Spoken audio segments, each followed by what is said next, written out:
Halo semuanya, di video kali ini saya akan kembali membahas tentang materi biostatistik yaitu probabilitas. Sebelum itu, saya akan memperkenalkan diri saya. Perkenalkan, nama saya Grace Christina Harefa dengan nomor NIM 10202510. Selamat menyaksikan dan semoga bermanfaat. Pada slide yang pertama ini, kita akan membahas tentang pentingnya probabilitas di dalam penelitian.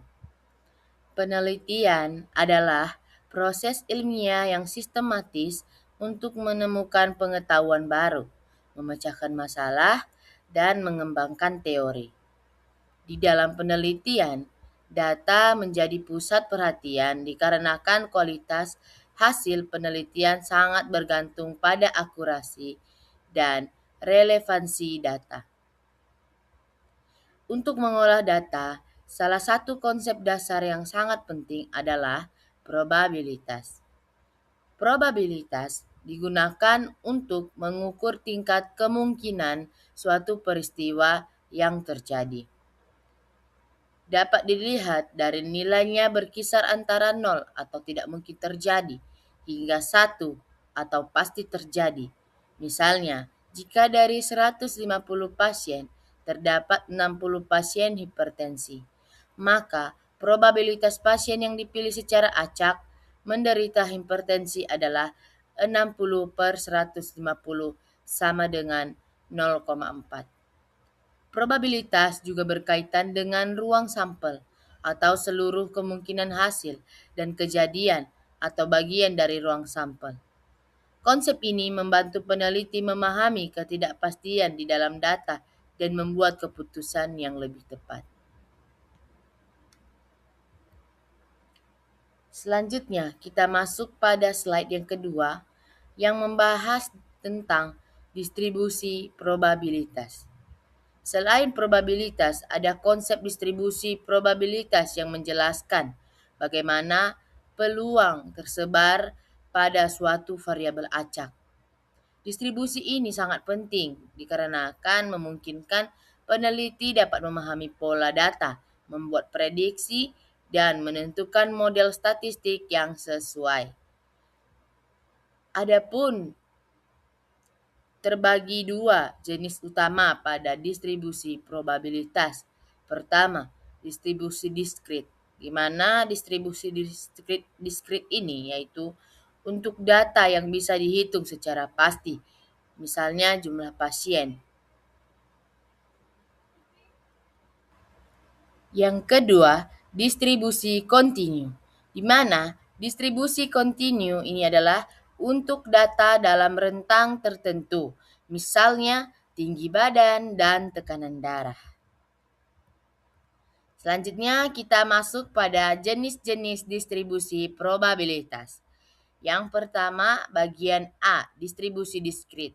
Yang pertama distribusi binomial, yaitu di mana digunakan untuk kejadian dengan dua kemungkinan hasil atau sukses atau gagal. Rumusnya melibatkan kombinasi dan probabilitas sukses. Contohnya, menghitung peluang login gagal pada sistem informasi manajemen dengan probabilitas tertentu. Kedua, distribusi Poisson, di mana distribusi tersebut digunakan untuk menghitung jumlah kejadian dalam interval waktu tertentu.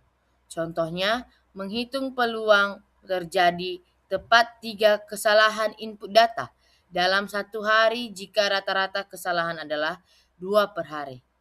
Bagian B, distribusi kontinu, di mana ada dua jenis distribusi kontinu. Yang pertama, distribusi normal, di mana distribusi tersebut adalah distribusi yang paling umum, berbentuk kurva lonceng. Digunakan untuk data yang menyebar di sekitar rata-rata. Contohnya, menghitung peluang waktu pelayanan pasien lebih dari 25 menit. Jika rata-rata 20 menit dengan simpangan baku 5 menit. Kedua, distribusi uniform, di mana distribusi tersebut mencakup semua nilai di dalam suatu rentang memiliki peluang yang sama. Contohnya, peluang pasien mendapat nomor antrian tertentu dari sistem antrian digital rumah sakit.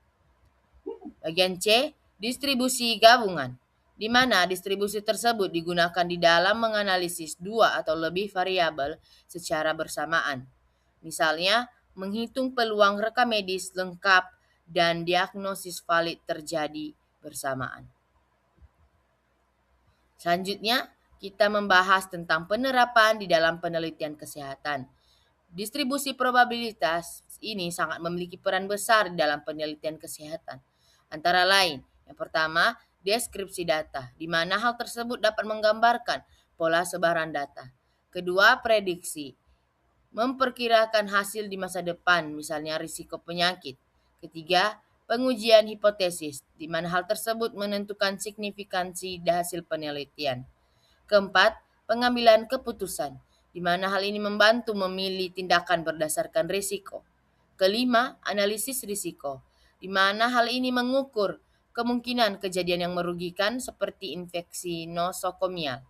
Dan terakhir adalah forecasting, di mana hal ini meramalkan tren kesehatan ataupun pelayanan.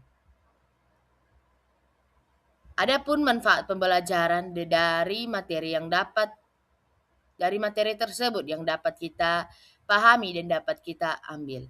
Yang pertama, manfaat pada mahasiswa dapat membuat kita memahami konsep probabilitas dan distribusi untuk analisis data kesehatan. Kepada dosen, hal ini dapat memiliki panduan pembelajaran yang sistematis dan institusi pendidikan.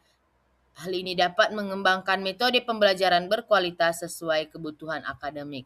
Tetapi ada pun dampak kesalahan pada pembelajaran, yaitu kesalahan dalam penggunaan probabilitas atau distribusi dapat menyebabkan yang pertama prediksi yang salah, kedua interpretasi data keliru, ketiga keputusan yang tidak tepat, dan keempat validitas penelitian dapat menurun.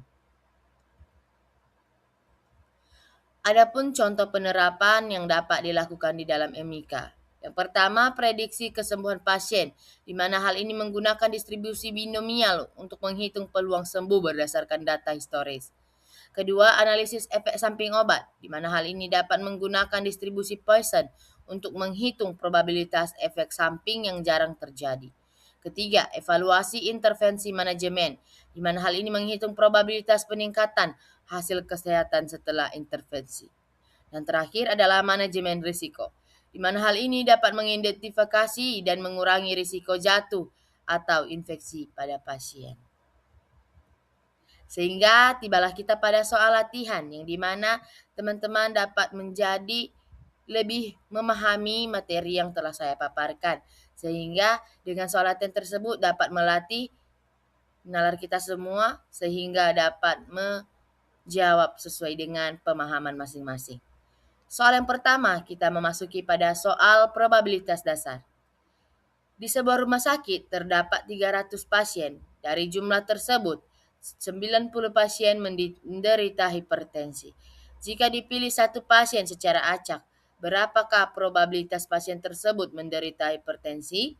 A. 0,25, B. 0,30, C. 0,35, D. 0,40, E. 0,45.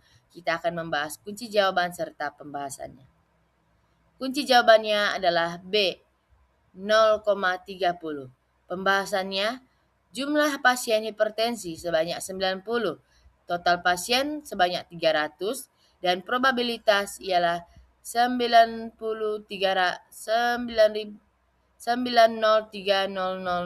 sama dengan 0,30. Artinya peluang pasien yang dipilih menderita hipertensi adalah 30%. Selanjutnya kita memasuki soal yang kedua yang membahas tentang distribusi binomial. Probabilitas orang pasien gagal login ke sistem rekam medis adalah P sama dengan 0,1. Jika ada 5 pasien yang mencoba login, berapa probabilitas tepat 2 pasien yang gagal login? A. 0,0729, B. 0,0810, C. 0,0910, D. 0,1000, E. 0,12000. Kunci jawabannya adalah B, 0,0810. Pembahasannya dapat teman-teman lihat dari pengerjaan yang saya berikan di sini, di mana pengerjaannya menggunakan rumus binomial, yaitu P X sama dengan K sama dengan N per K kali P K kuadrat 1 kurang P N kurang K. Dapat teman-teman lihat penjumlahannya di sini, di mana 0,0810 itu dibulatkan. Jadi peluang tepat 2 pasien gagal login adalah sekitar 8,1%. Kita masuk pada soal yang terakhir, yaitu distribusi normal. Rata-rata waktu tunggu pasien di poliklinik adalah 25 menit dengan simpangan baku 5 menit. Berapa probabilitas seorang pasien dalam menunggu lebih dari 30 menit? A. 0,1587, B. 0,20000, C. 0,2500, D. 0,3000, E. 0,3500. Kita akan membahas kunci jawaban serta pembahasannya. Kunci jawabannya adalah A, 0,1587. Pembahasannya, kita dapat menggunakan rumus Z-score. Di mana dapat teman-teman lihat di sini ada rumusnya, dan dari tabel Z dapat kita lihat P lebih besar dalam kurung Z lebih kecil dari 1 sama dengan 0,8413. Di sini juga P dalam kurung Z lebih besar dari 1 sama dengan 1 kurang 0,8413 menghasilkan 0,1587. Jadi peluang pasien menunggu lebih dari 30 menit adalah 15,87%.